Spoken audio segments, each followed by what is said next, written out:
Welcome to our LB's The Lover of Books author chat. If this is your first time joining, please make sure you're hitting subscribe on YouTube. And if not, welcome back. I have over 30 recorded chats uploaded, so I'm betting you've read more than one of these, so check them out. Leave a comment and let me know what you think. Now to introduce this New York Times bestselling author.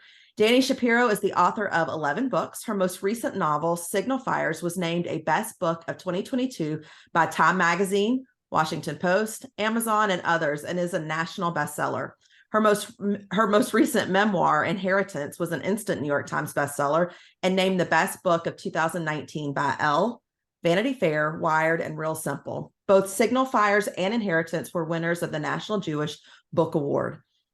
Dani's work has been published in 14 languages, unless there's been more since the bio.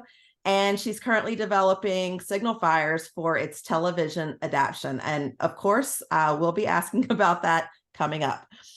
Still Writing is just been reissued on the occasion of its 10th anniversary. And it's her book on process and craft of writing. She occasionally teaches workshops and retreats and is the co-founder of Siren Land Writers Conference in Positano, Italy. I would love to be on any of those. It sounds fantastic. Thank you, Dani, for joining us. And I just want to say welcome. We're so glad to have you here. And if you can give us just how you would blurb this book. I mean, it's a very complex book. So how do you get a bit out to readers to want to grab it? Yeah, I mean, it's one of my most difficult books to describe. I think of it as, and maybe now more than ever,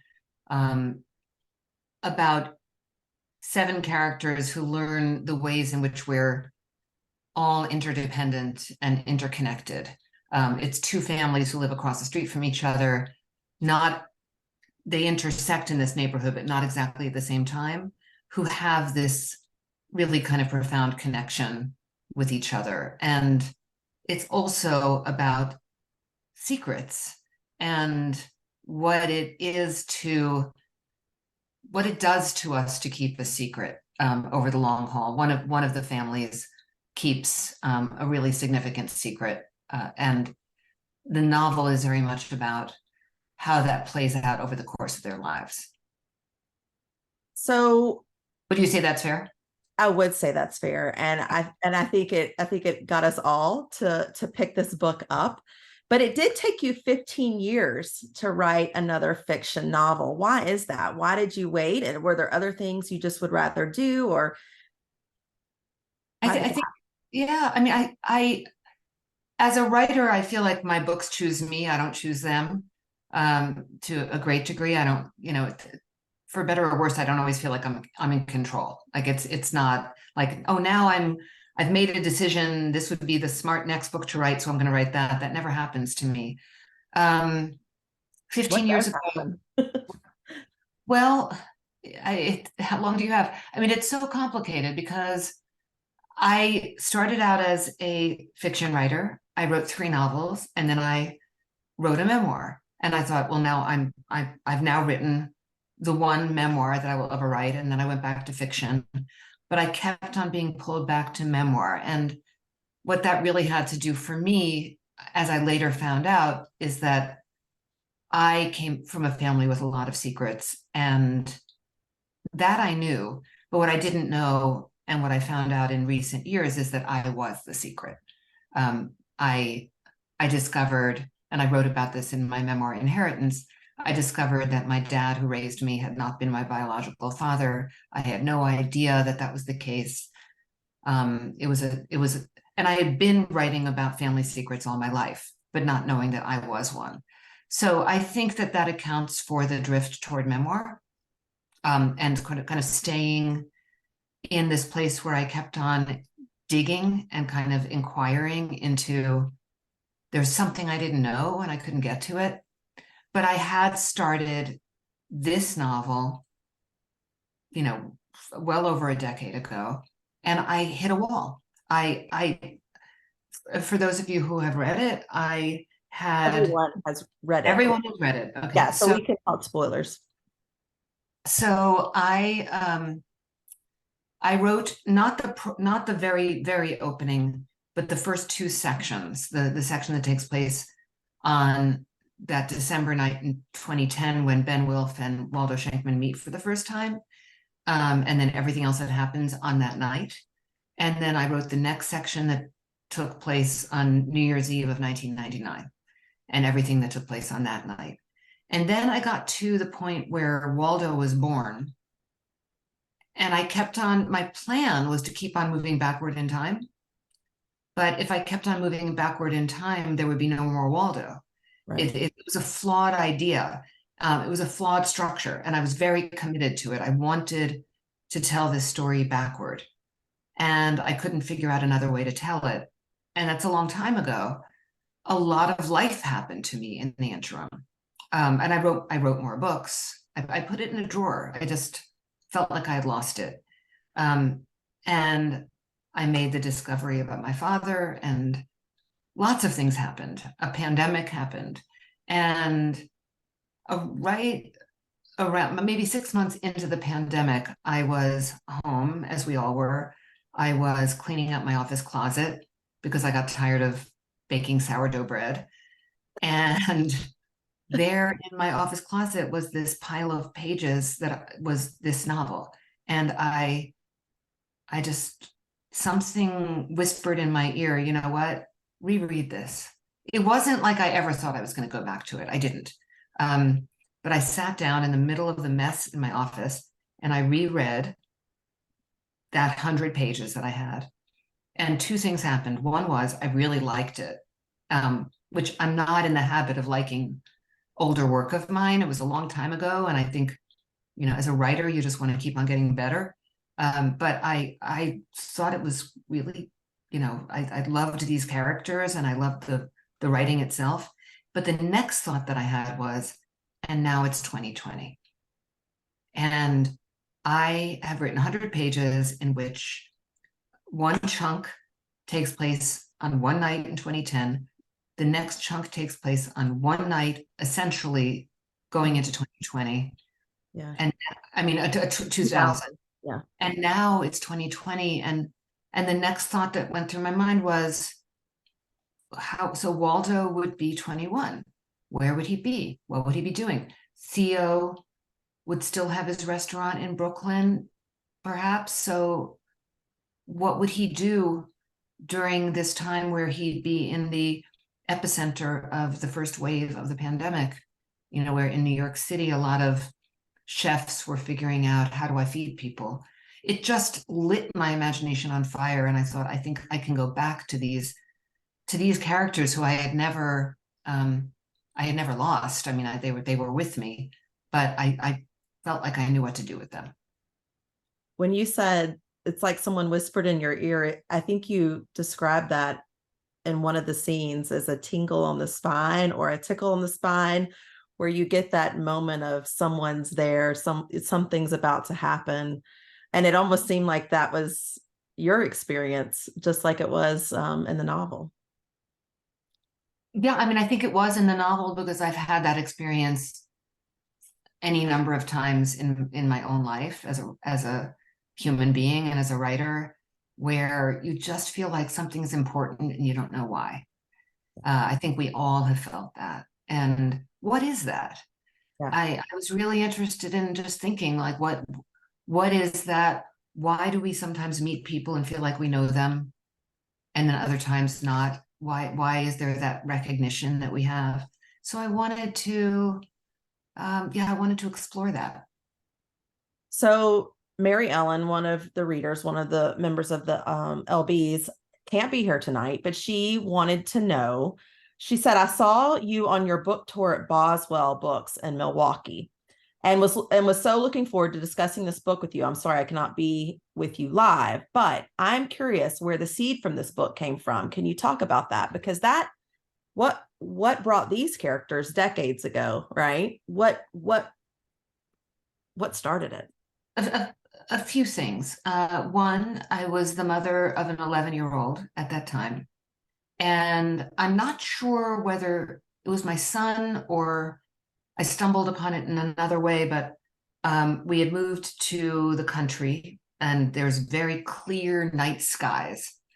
We moved from New York City where there's always light pollution, and there were these very clear night skies. And somehow I discovered this app called Star Walk, which is a real app. It's in Signal Fires, but it's also a real app, and it just caught my imagination. I'm not a huge stargazer. I mean, I love looking at the sky, but I've never felt like I needed to know that much about it. I just enjoy its magic and think about the vastness of it.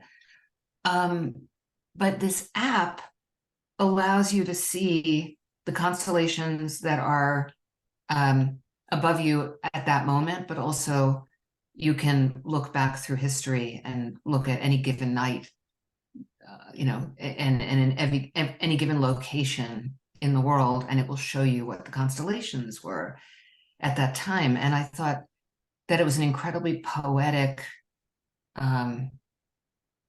I mean, how often can you say that? And I think around that, for me, sort of materialized this boy who was obsessed with the cosmos. And from there, I mean, the first image really, and the first interaction was the one that the book starts with, which was Waldo and Ben, across the street from each other. I was thinking a lot at the time, and then even more so when I later returned to the novel, about neighborhoods and how there's the intimacy of neighborhoods and how we people move in, people move out. We know our neighbors by their habits, or by what we see or what we hear. We don't necessarily know them at all, but we have this kind of, we're all kind of going through life in the same place at the same time, maybe with kids the same age, maybe not much more in common than that.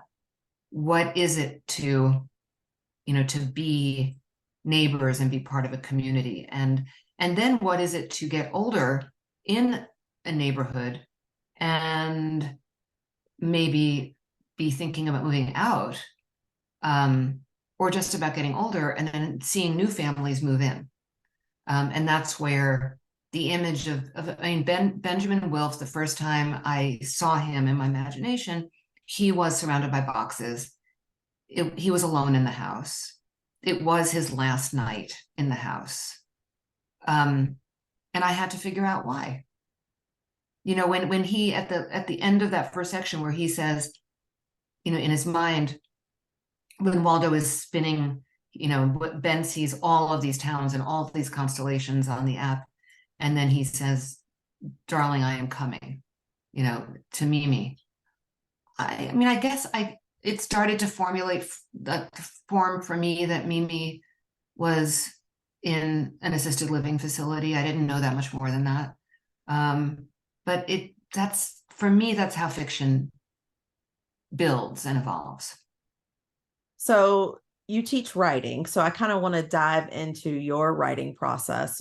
It sounds to me as if you take the sections and write them chronologically. So then do you go back and splice it up so that the stories fit, or how do you manage this? Because we're dealing with many decades here.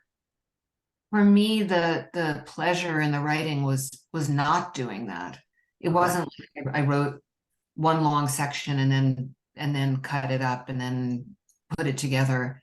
It was, I would finish one section and really the way that I wrote it is how it moves in terms of the way the time moves. I was really interested, and am in general as a writer, in the idea that we're all here moving. Time is marching on.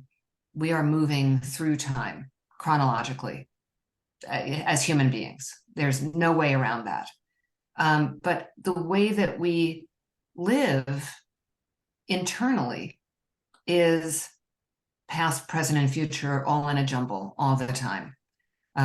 We walk through the world with our inner lives not being linear, but our actual lives being like, yes, now it's, 8, 17 where I am in Connecticut, and in a minute it'll be 8:18, and so forth. So I love the idea of upending time in that way, because I feel like it mirrors our human experience in a way. I mean, who we were as I think we're all women. Yeah, I mean, who we were as girls is still alive for us, and who we were as young women is still alive for us, and those people continue to exist within us. And I wanted to find a way to explore that. And Well, it's more interesting to me to I can't imagine having written this book where I wrote each storyline, as one piece and then chopped it up. yeah, I just made the assumption when you said you wrote the 100 pages of the Ben section with Waldo, and then the other, for the New Year's Eve party, that they were written separately. But I love that.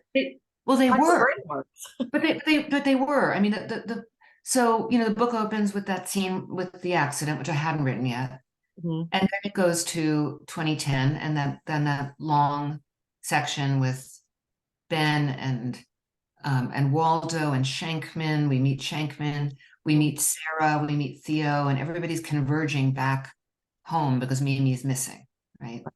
And then we move to 1999, and then we meet Sarah as an adult and Theo as an adult, and I mean, well, rather, we meet them as teenagers at the very beginning, then we meet them as adults, and then we meet them as younger adults. So we're discovering them along the way. Yeah, which was exciting for me, and I hoped would be exciting for the reader. absolutely. And I think what the quote that was, I highlighted this book, I think, more than I ever have. But one of the quotes was, has come to believe that we live in loops rather than one straight line, that the air itself is made not only of molecules, but of memory, that these loops form an invisible pattern, that past, present, and future are a part of this pattern, that our lives intersect for fractions of seconds, that are years, centuries, millennia, that nothing ever vanishes. And I thought that was just so beautiful, to think, because you're right, in our minds, it's like yesterday sometimes, and then other times it seems so far away. And I love that concept of that you brought in, of time and connectedness. I'm so glad that you brought up that passage. I mean, it's a really meaningful passage for me, and that's how I think about the way that we live is in these loops, that we're constantly um, we're constantly contending with. Life throws things at us, and sometimes we're we think we're walking along in the present, and then we're right back in some previous moment in our lives, because something in the present um, makes that happen. And I wanted to explore that. I think an important example of that is being a parent. You mentioned, writing this when you were 11. And I know, as a parent myself, some days it feels, that their childhood has gone by so fast. And then other times it seems like it is slowly dragging along. Right. Um, but I love that that was part of your concept, because Ben is now looking back, at all of this. And then the alternative is you have Mimi in the treehouse that is reliving it as present. So it's a very much a diverse, an opposite approach, which I thought was fascinating between the two. Oh, with Mimi, there were many moments in this book where I thought, I don't know if I can pull this off. I mean, one was when Waldo was born, right? And I'm like in Waldo's point of view, and creating that very small chapter where I'm imagining the life of a newborn, in a way. And then another was when with Mimi having Alzheimer's, getting inside the mind of someone with dementia or Alzheimer's. And I mean, I knew something about it and had personal experience with it in the sense that my mother-in-law had Alzheimer's and passed away from it. But, you know, one of the things that I saw when my mother-in-law was sick was that she could not remember all sorts of things, but when she would see a grandchild that she hadn't seen in a while, or she would see one of her children, she was completely present. And she might not have been able to say their names, but she knew exactly what she was looking at, and that the love cut through. And to me, with the character of Mimi, when she leaves the assisted living facility, she's searching for her family. Like, I mean, she's looking for the people who she loves, which is why when she gets to, you know, the children are missing, she can't find them. And the thing about, I think, you know, the jumble of what happens to the mind in that kind of state is that it's not loops of time. It's like time is just, you know, like it's a time salad, you know, and everything is happening all at once. And so when she sees Waldo, she thinks he's Theo, and yeah, I mean, the beach and the snow, and it's all just of a piece. I didn't know if I could do it. I mean, to me, that as a writer, that's exciting. You know, I mean, it's terrifying and horrifying, but it's also exciting because I don't know if I can pull it off. And then, you know, if I can, when I do, that's just immensely, you know, thrilling. Well, I think my opinion is you did it beautifully, because that was such an emotional scene, because Waldo's scared, obviously, but you really start to see the love for Mimi's love for her children, because that's where she wants to be, is to save them. And we don't really know the connection between Mimi and Theo at this point. We know, you know, it seems like the way she's talking about him, they're very close, but that really evolves later when we get to know Theo more. So I want to go ahead and jump to him, because he's an interesting character. He obviously is holding a lot of guilt, but has this need to escape and leaves the country. Do you believe that was one of the reasons that broke their family, his departure and no communication? Or do you think that it would have been as broken because of the lack of communication already?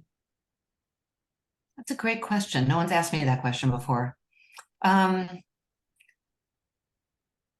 think that one way or another, this family was going to suffer, because of the tacit, it wasn't an agreement, but the way in which they all, they didn't decide either. You know, they just kind of got on the train of, we're going to keep this secret. And I do have some thoughts about who that was most important to, but I'd love to hear from you all if you have any thoughts about that. But really, it was a family, parents leading it, who decide, we're never going to speak of this ever again, not just outside of our home, but inside our home. We're never going to speak of it with each other. And I think that created such an incredibly, it deepened the shame, it deepened the guilt. I mean, this was a terrible accident with no consequences.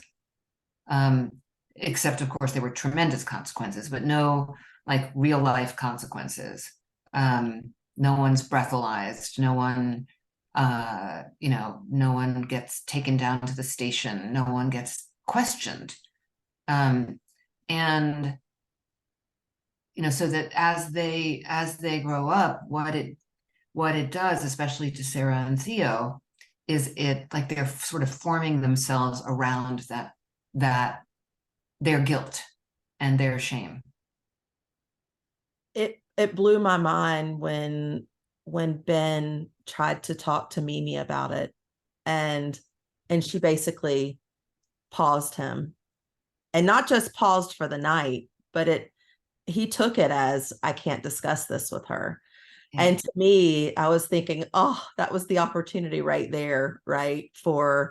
Um for it to open up as a family, and it never did. So um to me, that broke my heart in that moment for them, because that really is a barrier in their marriage and as parents for any real closeness right after that, because it's such a big secret. Well, there's another moment later on where Ben's remembering that they were on a family road trip somewhere, and there was a moment where he thinks, maybe this is maybe I'm going to bring this up, and then instead they listen to an audiobook, right?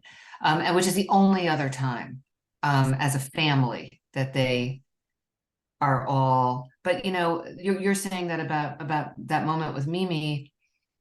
I've thought a lot about that. And when I say I've thought a lot about that, I mean mostly in retrospect. As I was writing the book, I I never feel like I am the puppeteer moving my characters around. They have their own agency, and they really kind of make their own choices, and sometimes I'm sad for their choices. And I know that sounds crazy, because I presumably could change those choices, but that's not what it feels like as the writer. And um, Mimi wanted everything to be lovely for her family. And I don't even think of her as super controlling or anything like that. I just think she, she loves Ben, and they have this really lovely marriage, and she's got these two kids, and this is her life. And I don't think that she's simple. I think she's not simple at all, but she wants to be the person who greets new families when they come to the neighborhood and tells them, this is the best second grade teacher, and here's where you go to get your fish. And she, I think, has a pretty clear sense of both of her kids, but she's fiercely protective. And so is Ben. Ben is fiercely protective too, maybe even more so. But Mimi, well, I'll answer my own hypothetical question that I asked everybody. I think it's Mimi who doesn't want, the idea that we're not going to talk about this, because if we talk about this, it's going to make it bigger. When, of course, the sad and ironic thing is that talking about it would actually make it smaller, life-sized, able to grapple with, get help with whatever they needed. They could have done in a kind of having an open conversation about it, but they couldn't. And so no one ever talks about the fact that Sarah was drinking, that Sarah was not driving, that Theo was 15 years old and he was driving. And no one ever says to these kids, what were you thinking? Or I guess, just like finding a way to diffuse it. Diffuse it. A girl died, so not diffuse it, but to Grief with to debrief. That's, yeah, exactly.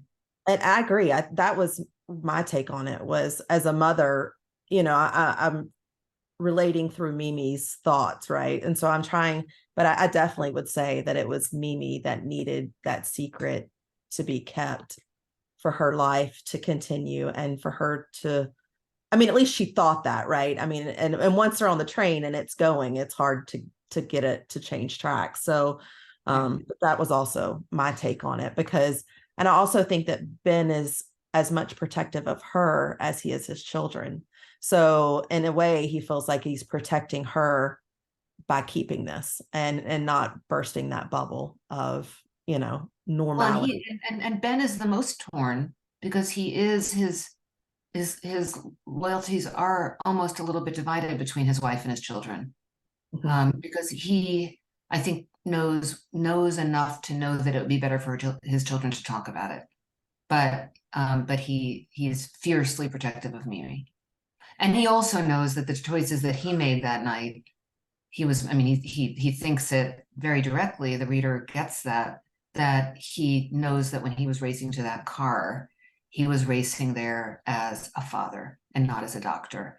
And that for him is a really complicated quandary. I mean, like a moral schism in a way, because he has been trained to always act first as a doctor. And even though it wouldn't have made any difference, which I think is also really important, like he couldn't have saved Misty Zimmerman's life, or he didn't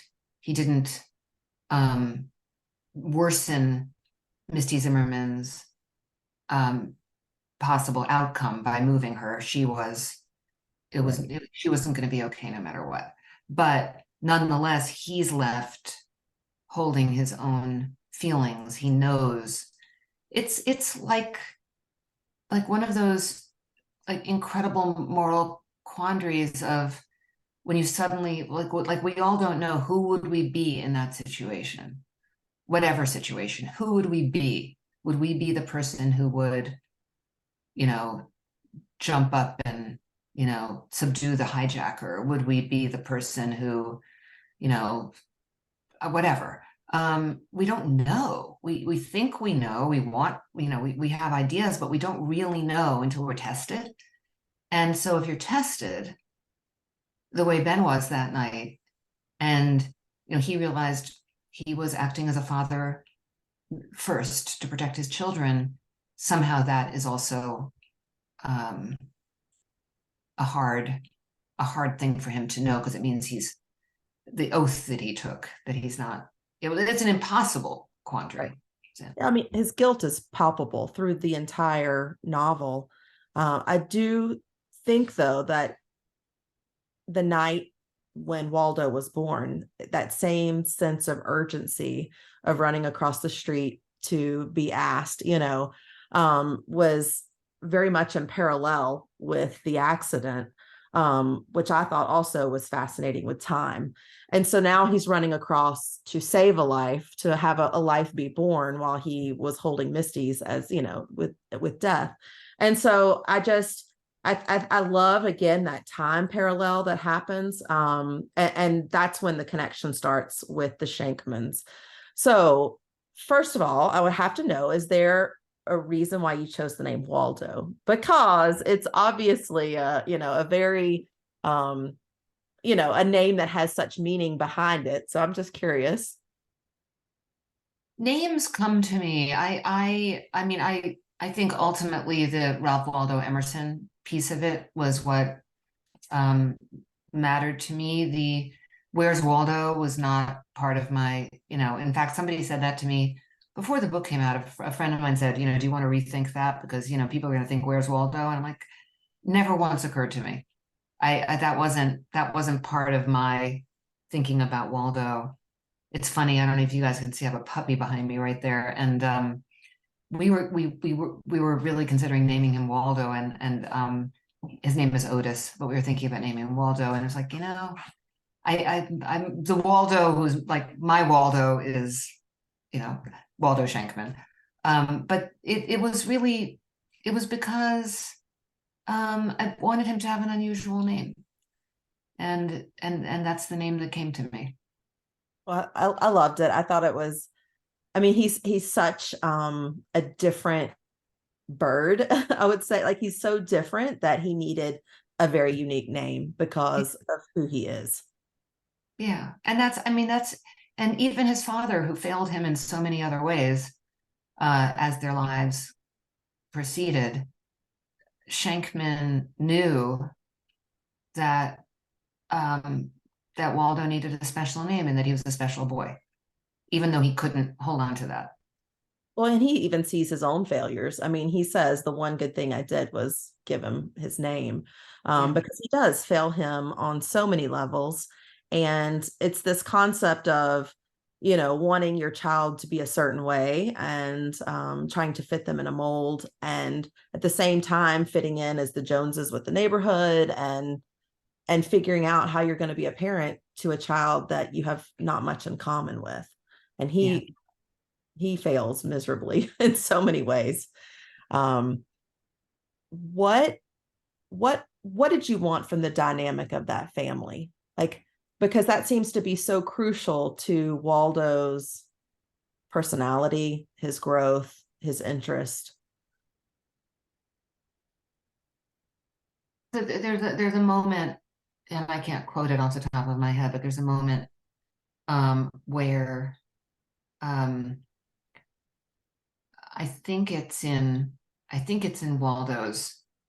um, Waldo's inner life, but you can grow up on the wrong street in the wrong town, you can have the wrong father and the wrong mother, and but if one person sees you, um, that can save you.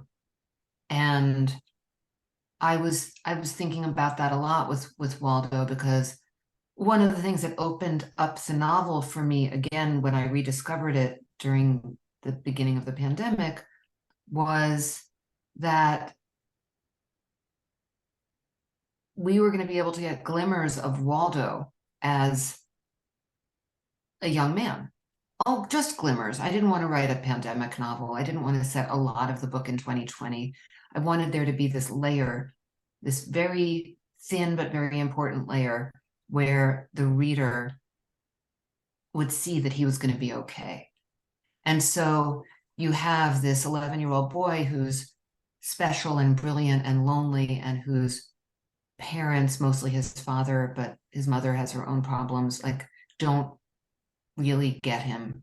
And mostly his father wants him to be quote unquote normal. And he, that's not who he is. And he's not recognized for who he is. He is a bit by Dr. Wilf, even, as an 11-year-old, and that means something to him. It's this sense of, and I've seen it so many times in my life and in the lives of people that I know or who I've encountered. If you have that one person, it can change everything, and that person does not need to be a parent or even a relative or a family member. So that was what I was exploring there and thinking about there. I loved when the quote came up that you just have to survive your childhood, was an important theme. But I think not only is Waldo Ben's, that Ben is his person, I think the opposite is also true. I think that for Ben, he's not really seen by his children anymore.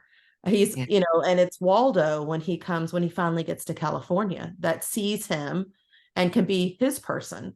So again, that loop happens, and it's just a beautiful thing, especially that found family, that intergenerational. It was really a beautiful relationship. I love their relationship. Their relationship is the beating heart of the book for me. Yes.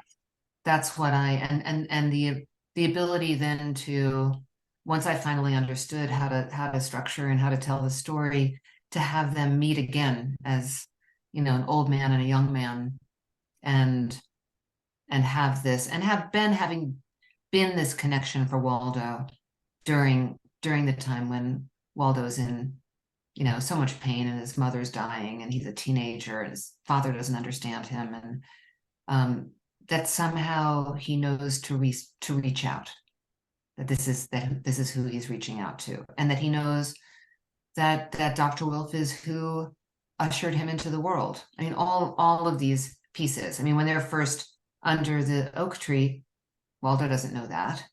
Yeah. He doesn't know that until his parents tell him.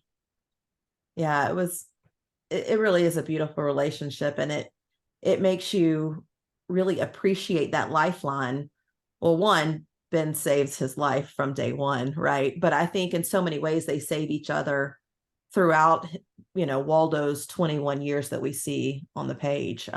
It was, just, and I think Waldo also saves Ben when he tells him about Mimi in Totally. in that house, in the playhouse. Can you talk a little bit about that scene and the explanation for it afterwards? Because it is pretty deep and meaningful of how Waldo describes this. Mm.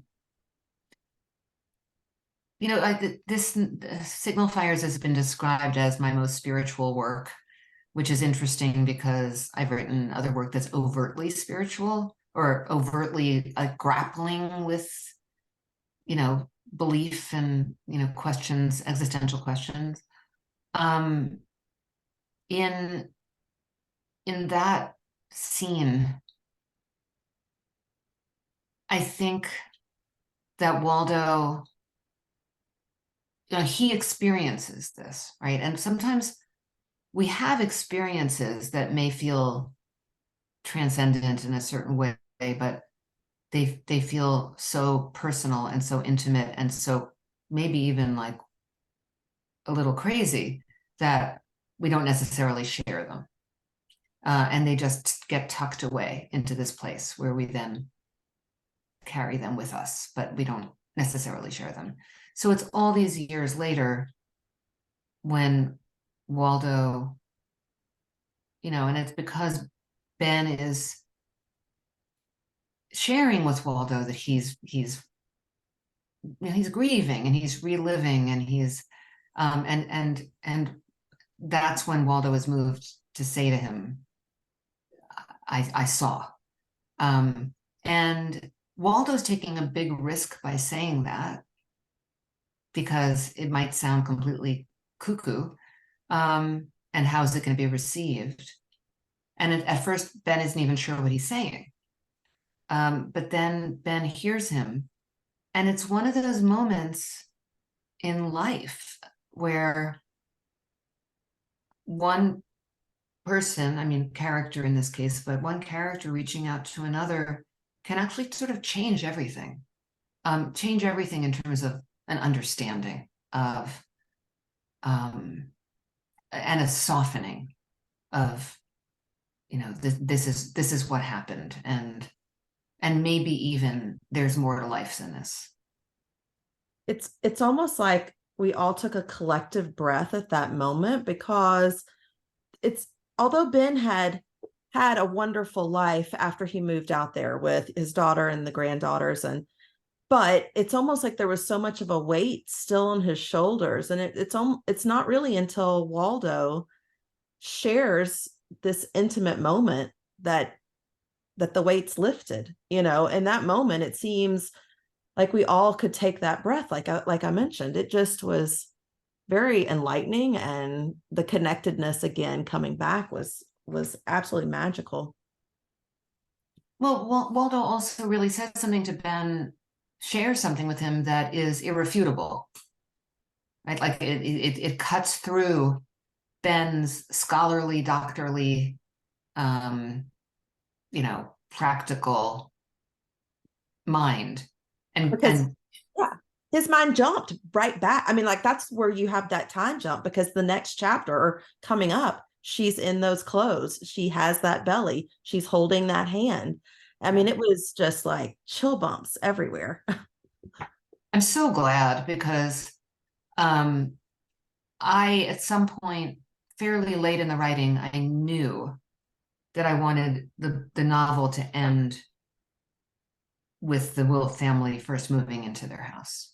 And I knew it was going to be very, very brief, like just a coda, but I very much wanted that to be the ending. And Why? why? I think for the same reason as the first word of the book is "and." I wanted it all to, I mean, talk about loops of time. I wanted it all to be happening, you know, continuing to be happening in these loops. that was very important to me actually when I started. When I went back to it and I hadn't written that very first scene. I mean, I knew something happened at the tree. I knew that it was bad. I knew that the neighborhood kids called it the magic tree. I knew it involved the Wilf children. I didn't know exactly what it was until I wrote it. But I knew when I sat down to finally get back into this work that I'd started 15 years before, that the first word needed to be and. It's like literally all I knew. I love it. I love it. Well, I've been in a loop and gone past the 3/4 mark. Sorry, everyone. While y'all get your questions together, I have just a few rapid fire questions for you. Are you ready? Don't think too much. Just whatever comes out. East or West Coast? East. Suburb or city? City. Breakfast or dinner? Dinner. Morning glory or moonflower? Moonflower. Hard or paperback? Paperback. They're just easier to read. Plotter or pantser? Pantser. Fiction or nonfiction? That's impossible. I tried. And do you have a literary best friend? Like someone living in the world who's Yes, that you can actually talk. Don't say who. I have several dead ones who I've never met, who I confer with all the time. And Jennifer Egan is one of my best friends. So awesome. I would say Jenny. Yeah. Perfect. Thank you for sharing that. All right. If you have a question, go ahead and raise your hand. I know that there are some in the chat box, so I will get to those. I love this book. Lots of people love it. Here's a question from Selena. If there had been no car wreck or the actual truth had been told by Theo and Sarah from the start, would their circumstances have been different? I think so. I really do. I don't know how they would have been different, but I think that the toxicity of that kind of holding onto a secret, the shame. I don't know if you all know, I have this podcast called Family Secrets that I think we're going into our 9th season now.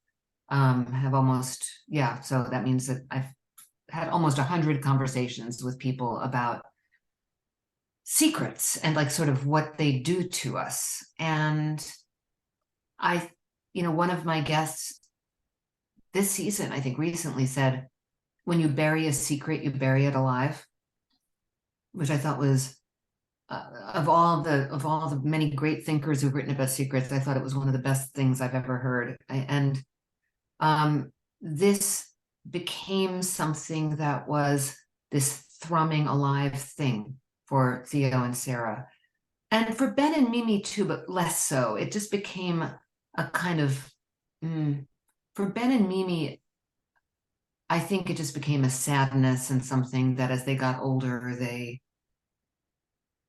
like somehow folded into their marriage to a degree, and also probably their sorrow about each of their children who, while outwardly successful, were suffering. But yeah, I do think that their lives might have been pretty different. Agreed. Carmen said, I read this beautiful book at the beginning of the year and listened to it again this weekend because I have changed this year. So did the parts of the book that were most meaningful to me. My dad has late stage Alzheimer's, and the moment when Sarah realizes her mom has died and thinks that she was ready for this and even half hoped that she would find she had passed away, but now realizes she wasn't ready, and all the grief hits her so powerful for me. I understand this so well. I cried for Sarah. This was and remains my favorite book of the year. Oh, thank you, Carmen. Thank you.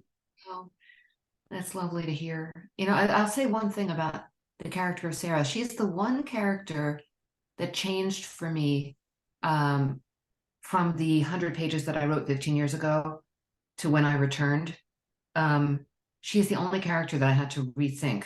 And 15 years ago, when I first wrote her, I wrote her as kind of a passive character, and she lived in Hollywood, but she was a Hollywood wife of a powerful producer.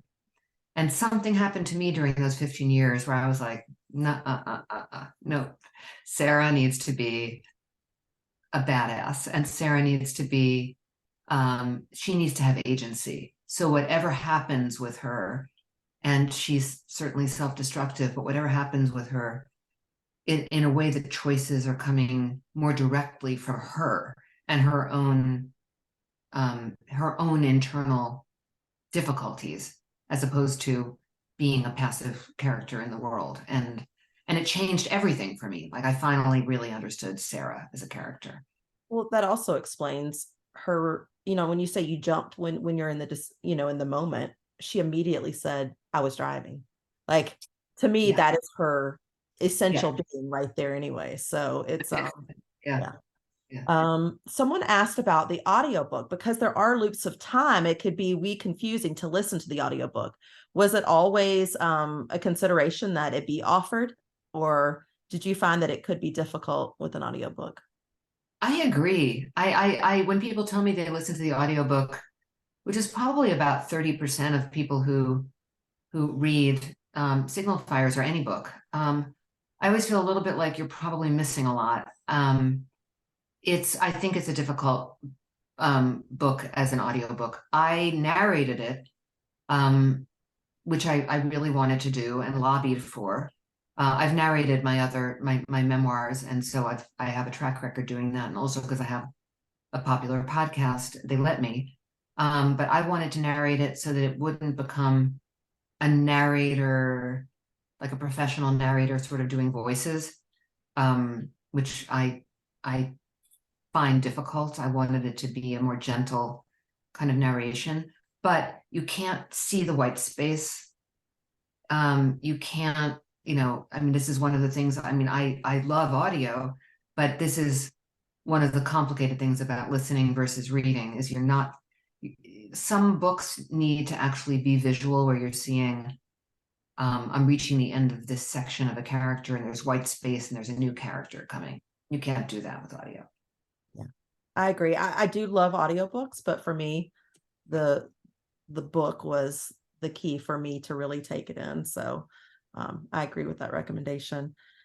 All right. You did mention the Signal Fires TV deal. Can you tell us anything more about that?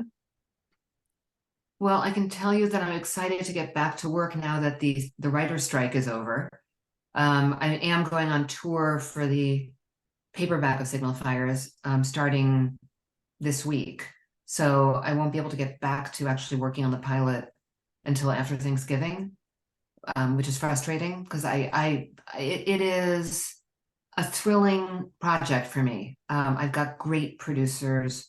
They've done amazing things. They're really, really smart, and they really get the book, and they want it to be structured in these. I think when it was pitched, it was as kind of a uh, This Is Us, but maybe a little more literary and darker. But that was a show that really allowed people to see the way that time could be moved around dramatically to create maybe even more emotional heft. And also, I get to continue to live with these characters, and I get to see Waldo at all sorts of different times in his life, and move outside of there's no such thing as a faithful adaptation. This is not going to be Signal Fires the book transformed into a television show. So I get to explore. I mean, I can go to Argentina with Theo and be in the kitchen with him before he comes back, and and also create new characters. I mean, Misty Zimmerman and her family will be a bit of a character in the adaptation. The twins. We didn't get much of the twins, but that would be fascinating with Theo And as the well. twins, yes, yeah. All right. Well, just really quick, if you can give us a book recommendation, we would love it. One or two, however many you have. Yeah, I'll give you a few. So, a book that just came out that I think is really beautiful is by Margaret Rankel. She's a Nashville writer. and an opinion writer for the New York Times. And she wrote a book called The Comfort of Crows that is illustrated by her brother, Billy Rankle. It's not a novel. It's not even exactly a memoir. It's a kind of book that you would keep by your bedside table and will make you feel, I think, connected to the natural world and just to, like being human, being alive. Um, what else would I recommend? Okay, so that's a very new book. So I'll recommend a classic, which is a book that I go back to pretty regularly, which is Wallace Stegner's Crossing to Safety. If you've never read it, it's just a masterful, beautiful book about, being human and aging but time. It's just it talk about loops of time. It covers a lot of loops of time, and it's very beautiful. Well, this has been a beautiful conversation tonight, a beautiful novel, and we don't have too many things to thank the pandemic for, but this book is definitely one we can say we are so grateful that you went back to that closet, we're cleaning up and picked it up and put Waldo as a 21-year-old, because it was really, really beautiful. And so many people in the chat have just said how meaningful it was and how thoughtful, how thought-provoking it just was. It deserved all its accolades and more. So thank you so much for giving us that and spending your time during the pandemic working on it, because it's truly a gift. Thank you. And I hope you all tell any book clubs to read the paperback, because it's just coming out, and I just want more and more people to, to meet these characters, because I love them. Yeah. We will definitely keep recommending. If you need to drop, I'm going to close everybody off. But thank you, Dani, and all the readers out there for joining. Yeah. Love meeting you. Please check out her website. She's going to be touring, so maybe you can see her on her paperback tour coming up. And you'll also find book club questions on her website as well, which are fascinating for your book club for the paperback coming out. Follow her on Instagram for her latest news. Would love everyone to follow the LBs, the Lover of Books, on Facebook and Bookstagram.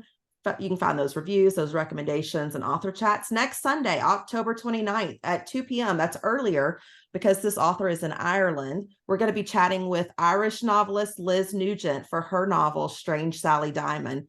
It's a wickedly dark, twisted, and brilliantly observed new novel about an enigmatic woman confronting her own past. So lots of secrets there as well. It'll be a common theme for October. I promise this will be one of your fastest reads all year long. You'll find out why Paula Hawkins, #1 New York Times bestselling author, raves. It's shocking, disturbing, and utterly original. Lisa Jewell also says it's a truly incredible reading experience. If you know of an author that you would like us to chat with, please let us know. Please let me know. And subscribe to my YouTube channel. I would love to have you. I'm trying to get my goal this month. And thanks so much, everybody. Y'all are fantastic. Wasn't this just the best conversation? Like, I loved every second of it. But y'all have a good night. I'll see y'all in 1 week. I promise you'll get through Strange Sally Diamond. If you haven't read it, you will not be able to put it down. Good night, everybody.